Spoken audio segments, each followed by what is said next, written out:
Bonjour, professeur Eugène Ebaudet, et bienvenue dans African Dream.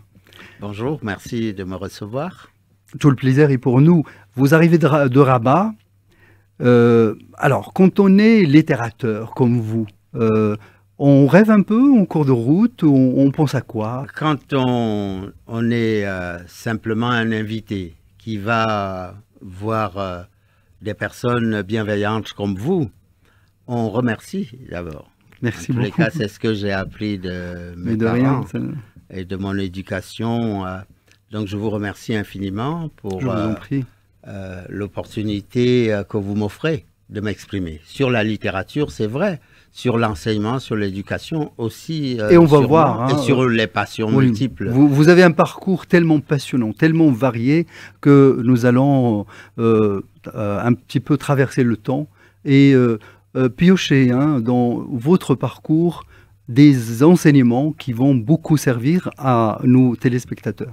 Et puis, comme vous avez dit, pardonnez-moi que je venais de Rabat, il faudrait aussi que je vous dise que je viens de l'Académie du Royaume du Maroc et que vous avez les salutations de l'institution. Avant de parler de l'Académie du Royaume, de votre parcours, je m'arrête sur une étape, celle du footballeur que vous étiez dans les années 80. Vous étiez gardien de but. Et généralement, quand on est dans le sport, on y reste. Comment vous en êtes sorti? On y reste, sauf mes aventures ou dispositions express des réalités qui peuvent être l'âge de la retraite, une blessure, une méforme ou d'autres événements qui peuvent intervenir. Moi, ça a été un choix. Ça a été un choix qui était aussi orienté par le fait que ma mère ne voulait absolument pas que je sois comme elle. C'est ce qu'elle disait, parce qu'elle était, malheureusement, on peut le dire, illettrée. Elle n'avait pas été à l'école, même si les sagesses traditionnelles n'ont pas besoin forcément des parchemins. Moi, je l'ai trouvée extrêmement en avance de beaucoup de choses et très consciente des problèmes de son temps. En gros, elle ne voulait pas que je ne sache pas lire et écrire. Vous avez vécu un moment de gloire en accédant à l'équipe junior de la sélection nationale camerounaise, parce que je rappelle que vous êtes camerounais, camerouno-français, mais camerounais d'abord. Quand on arrive à ce seuil, il y a une carrière qui s'ouvre à vous, il y a beaucoup d'argent qui pourrait arriver. Ça ne vous intéressait pas, l'argent ? Je mentirais si je vous disais que ça ne m'intéressait pas. Mais comme je vous ai prévenu que ma mère était extrêmement exigeante, elle voulait que je puisse aller à l'école. Et il y avait toujours à la maison, je le raconte dans Habiller le ciel, mon précédent roman, le mur lui servait de présentoir des diplômes ou des appréciations positives que nous récoltions à l'école. Nous étions très nombreux à la maison. Elle a eu 10 enfants, ma mère.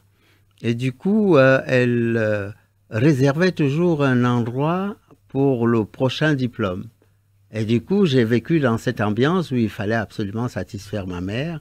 Et l'espace réservé pour moi, il fallait absolument que je puisse y cocher, y afficher des diplômes. C'est pour cela et des diplômes, qu'au bout d'un moment, j'ai quitté les terrains de football pour aller à l'école. Et des diplômes, vous en avez eu même beaucoup, docteur en littérature française et comparée, Université Paul Valéry Montpellier 3, docteur honoris causa de l'Université Mahatma Gandhi de Conakry en Guinée, diplômé de l'Institut d'études politiques d'Aix en province et diplômé de CELSA, l'école des hautes études en sciences de l'information et de la communication. Votre maman ne peut qu'être comblée, elle qui voulait couvrir le ciel de prière pour vous protéger. C'est ça, encore que pour le doctorat, elle était en pleurs quand elle a vu le diplôme.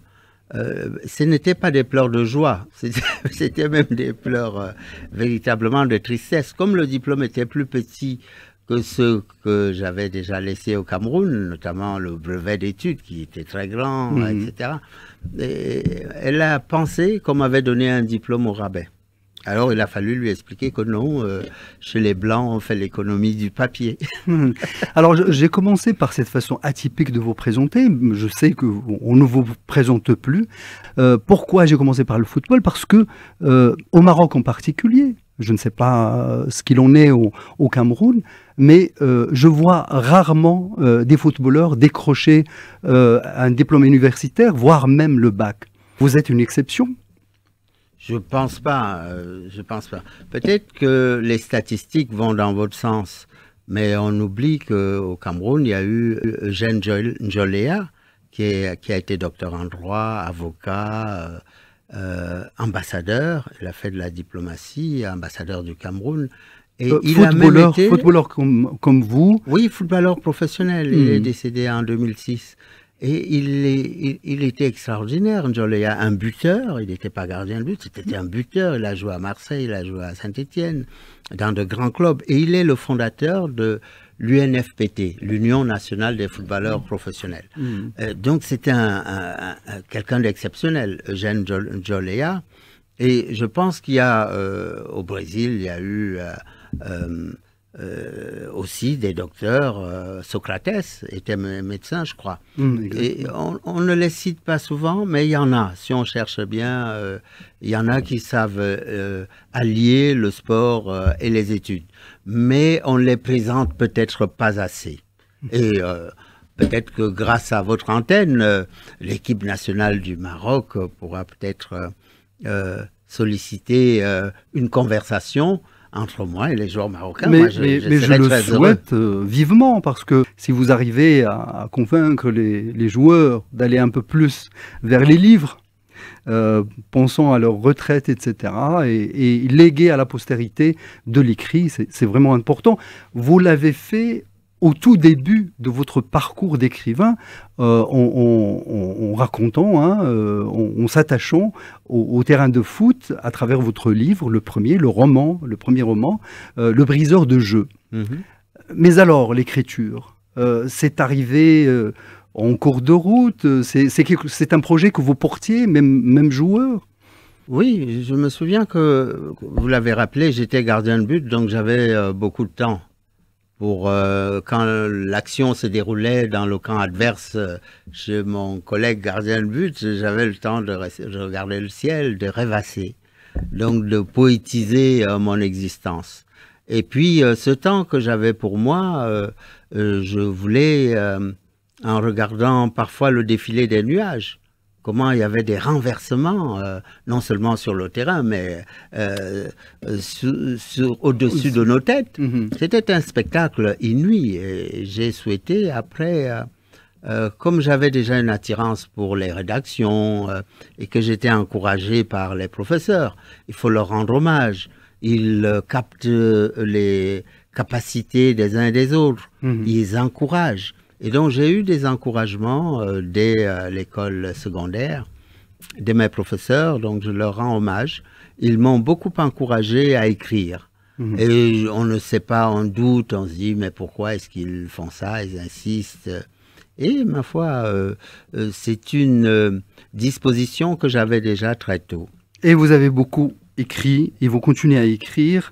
La transmission chez Gallimard en 2002 dans la collection Folio, réédité en 2020, je pense. Oui, exactement. Silicania chez Gallimard encore en 2006. Le fouettateur. C'est celui qui fouette et celui qui tâte les horizons lointains. C'est un mot gigogne, fouettateur. Exactement, exactement. Vous êtes un peu fouettateur aussi? Non, c'est pas moi. Je veux dire, il faut pas toujours voir derrière les personnages l'auteur lui-même. Non. Mais dans chaque personnage, il y a un peu de l'auteur, un peu quand même, ou? Si, il y en a un tout petit peu. Il y en a un peu parfois. C'est pas toujours vrai. D'accord.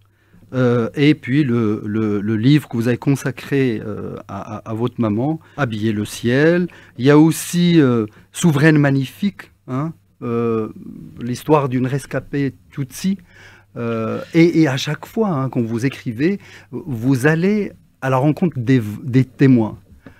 C'est-à-dire que vous puisez la matière de vos écrits à partir des réalités que vous allez creuser, recouper, etc. Vous êtes aussi, je le rappelle, chroniqueur à Genève. Au Courrier de Genève. Ouais, le journalisme, c'est l'exercice d'observation et de connexion avec son quotidien. D'ailleurs, un journal, on l'appelle un quotidien parce qu'il paraît chaque jour. Et cette connexion avec le quotidien permet aussi d'être connecté avec ce qui se passe, avec le terrain, avec l'actualité. Il y a des livres, vous en avez cité un certain nombre, qu'on écrit parce que ils sont un projet que l'on porte.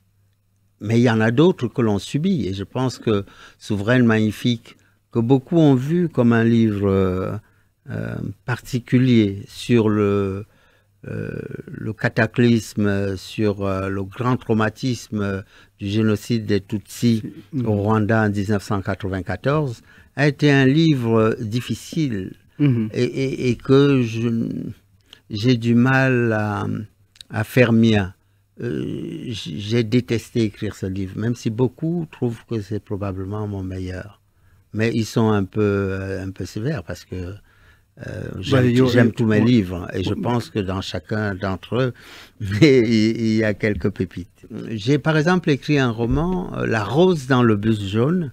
Voilà. C'est sur Rosa Parks. Une fois que la tragédie s'est produite, il ne s'agit pas simplement d'ouvrir une mer de larmes.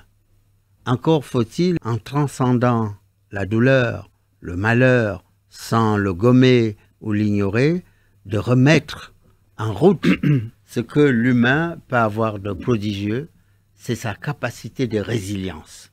Exactement. De repartir sur une autre base. Et cette histoire de Rosa Parks est très inspirante quant à cette faculté de s'opposer à l'injustice et de vaincre l'injustice et de changer l'histoire. Oui, et ça vient par une femme qui était plutôt une anonyme, une couturière.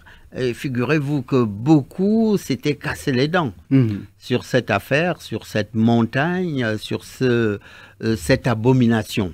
Et puis une femme couturière, un soir, elle entre dans un bus et elle refuse de céder sa place à un blanc. Alors, l'une des, pas des astuces, mais l'une des différences que j'ai eues dans l'exploration de cette tragédie et dans sa description, ça a été un jour, c'était un hasard, j'allais en Alabama, non, à Miami, où j'étais invité pour la fête de la francophonie au sud des États-Unis. Et puis après la fête, j'étais un peu le parrain de l'opération cette année-là. À la fin, j'ai demandé à aller en Alabama pour poursuivre mes investigations, comme vous dites, une enquête de terrain. Et je ne sais pas pourquoi, mais quelque chose me poussait à y aller. Alors je prends l'avion, je vais à Montgomery et à la descente de l'avion, je haile un taxi. C'était un vieux monsieur extrêmement grand, qui avait une grande carcasse, il était déjà âgé et se mouvait très lentement, je le plaignais. Et pour rentrer dans sa longue voiture, il avait du mal à replier ses cannes, à les installer, et je me disais même dans quel état on allait pouvoir aborder la route. Ouais. Et sur le chemin, donc je me tourne vers lui, c'était un noir américain, et je lui dis, et non, c'est lui qui me dit, alors, where are you from? Donc je lui dis, je viens de France, mais je suis originaire du Cameroun. Et que venez-vous faire ici? Donc je lui dis, bah, je viens sur les traces de Rosa Parks. Elle me dit, ah, je me souviens de cette période, j'avais 14-15 ans. Et voilà un témoignage vivant. Oui, vivant. Et puis à un moment, moi je l'arrête dans sa description, je lui dis, dites-moi, Mr. Jackson, parce que c'était son prénom, comment se fait-il qu'on n'ait jamais parlé du blanc qui voulait s'asseoir à la place de Rosa Parks? Et il a lâché son volant, il s'est tourné vers moi qui était à l'arrière et il m'a posé une seule question. Was he so white? Était-il si blanc? Voilà. Wow. j'y avais jamais pensé, ça fait un déclic. Du coup, dès le soir même, j'ai écrit un chapitre sur cet homme qui était un faux blanc et qui probablement était un noir, mais dont l'origine ou l'état racial ne se voyait pas. Et du coup, ça a été l'ouverture vers une piste à laquelle je n'avais jamais pensé. Et donc Douglas White Jr. devient presque le repentant qui va voir Rosa Parks en dehors des caméras, en dehors des policiers, pour lui dire « Pardonnez-moi, madame, c'est vrai, mon père est noir, mais je n'ai jamais assumé ma négritude. Et pardonnez-moi, si j'ai voulu m'asseoir à votre place, j'aurais dû moi-même me dénoncer. Mais on va travailler ensemble pour améliorer la situation. » Voilà. Alors, en vous écoutant, et je suis sûr que les téléspectateurs et les téléspectatrices qui nous suivent ont eu le même plaisir que moi de voir vos mots s'écrire devant nous comme si c'était une feuille que l'on voit en direct, en train d'être noircie par vos mots. La place de l'oralité dans votre inspiration.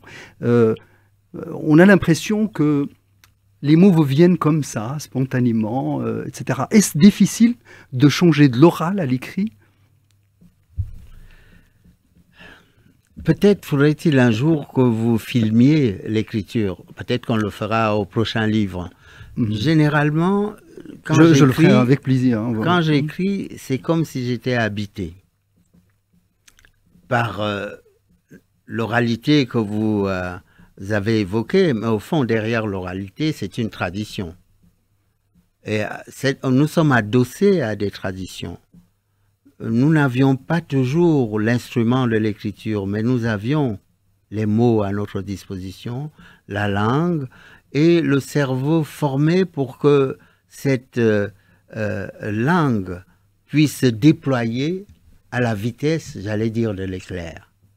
Parce qu'elle était à la fois celle qui transmettait les histoires, qui les retenait aussi, qui les faisait mijoter dans le grand bain de nos rapports quotidiens, voire aussi de nos rapports avec l'invisible.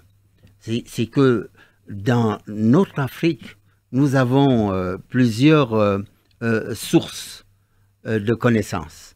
Et ces sources de connaissances avaient pour véhicule privilégié la langue. Ouais. Quand bien même nous disposions de l'écriture, et nous l'avons rappelé à l'Académie à diverses occasions, pour ceux qui penseraient que l'Afrique n'a que le monopole de la parole et peu celle de la trace et de l'écrit. Je rappelle que par exemple, chez les Dogons, quand ils ont un problème et qu'ils se tournent vers ceux qui sont en charge de pouvoir, enregistrer les questions et de les poser à qui? À la nature. Et il se trouve qu'il y a une table dite des questionnements, à partir de laquelle on va planter des bâtonnets, et à côté des bâtonnets, on met des graines de fonio, et ces graines de fonio vont être dévorées dans la nuit par un renard pâle, et ce renard, en dévorant les graines, sur l'espace consacré au questionnement, la table des divinations, eh bien, vont laisser, ces renards, des traces. Et ce sont ces traces qui vont faire l'objet d'une interprétation, et l'interprétation va pouvoir dire les hypothèses de solution pour résoudre le problème qui a été posé. Vous le rappelez dans l'une des émissions, Ésope est un Africain. Oui, parce que nous avons aussi oublié que l'être humain a une fonction, ce bipède, c'est de se déplacer. Et en se déplaçant, lui-même a subi des modifications. On peut avoir la même souche, vous et moi, nous n'avons pas la même apparence, vous êtes plus blanc de peau et moi plus noir. Et si on changeait de position dans un bain de lumière permanent, sans l'hiver qui rafraîchit dans des conditions particulières, et au bout d'une certaine période, eh bien, nous ne serons plus les mêmes. Et du coup, le Ésope que vous évoquez est effectivement un Africain qui s'est retrouvé en Grèce antique au VIe siècle avant Jésus-Christ, c'est pas d'hier. Eh bien, il a laissé à la postérité des fables qui ont été reprises, notamment par Jean de La Fontaine, voilà. et à qui on attribue un certain nombre de poèmes, Le Corbeau et le Renard, par exemple, alors que c'est un répertoire ésopien, c'est-à-dire africain. Voilà. Alors, en parlant de fables, vous vous adressez aussi à la jeunesse à travers, par exemple, Le Petit Zèbre qui n'aimait pas ses zébrures. Voilà. Oui, c'est un album que j'ai coproduit avec une peintre marocaine. Vous voyez qu'il y a une coopération entre Africains. Moi, je me sens marocain, je me sons égyptien. Vous avez d'ailleurs noté que mon dernier roman est dédié à Néfertiti.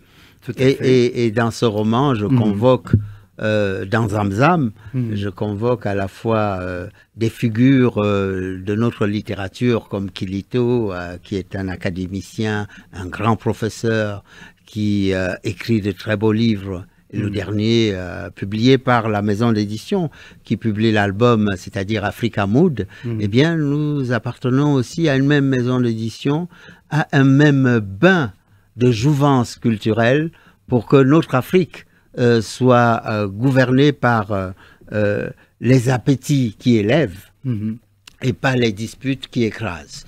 Et vous voyez que d'ailleurs, Sa Majesté le roi Mohamed VI met une énergie incroyable pour que la culture soit le moteur de nos rassemblements et éloigne de nous cette division qui nous a fait tant de mal. Donc par la culture, par une générosité, par exemple le projet sur l'Atlantique qui ouvre l'accès à la mer aux pays enclavés, est une disposition qui renoue là avec la générosité africaine.